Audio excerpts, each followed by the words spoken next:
What's up, my friend? Panibagong araw na naman at magandang araw sa inyo, mga friends. Kinukusot ko yung mata ko, baka may muta pa tayo, my friend. Ulam check muna tayo kung anong meron sa mesa, my friend. Ayan, bistig na tilapia, my friend. Niluto nila siguro, my friend. At pumunta muna sa tindahan, my friend, para tanungin si nanay, my friend. Itatanong ko sa kanya kung naitabi ba yung ulam namin nung isang araw, my friend, yung tinapa, my friend. Buti tinabi nila yung tinapa, my friend. Naisip ko tuloy na gumawa ng tinapa rice, my friend. Baka masira pa yung tinapa, ipakain sa mga alaga naming daga, my friend.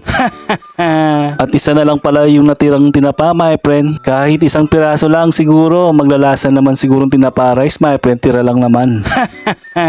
Unang gagawin muna natin sa tinapa, my friend, himayin muna natin para makuha yung laman niya, my friend. Siyempre yung tinik, aalisin natin, hihiwalayin natin sa laman, my friend, para hindi matinik yung kinakain natin na tinapa rice, my friend. Tinikman ko nga kung tinapa nga siya talaga, my friend, tinapa naman. Hindi nga masyadong matinik yung hinihimay kong tinapa, my friend. Yung kausap ko lang yung matinik, my friend.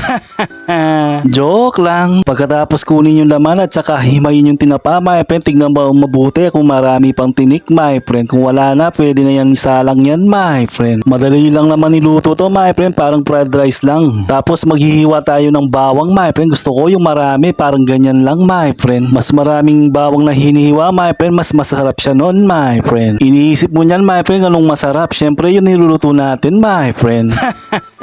Hindi ko tinapon yung ulo ng tinapa, my friend. Siyempre gusto ko maglasa yung mantika ng tinapa, my friend. Basta yung mantika natin mag-amoy tinapa lang, my friend, pwede na nun. Tapos ilagay na natin yung bawang, my friend. Igisa na natin. Tapos yung tinapa din na hinimay natin. Tapos yan, halo-halo mo lang, my friend, hanggang maluto siya, my friend. At nilagyan ko din ng oyster sauce, my friend, at saka pampalasa na din, my friend. Ganyan din ba yung ginagawa niyong tinapa rice, my friend? Malamang hindi, my friend. Hindi tayo pareho.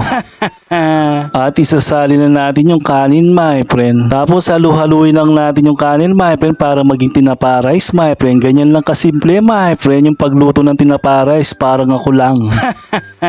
Joke lang. Hindi ko na masyado nilagyan ng palamuti, my friend. Alam nyo naman, hindi makulay yung buhay ko, my friend.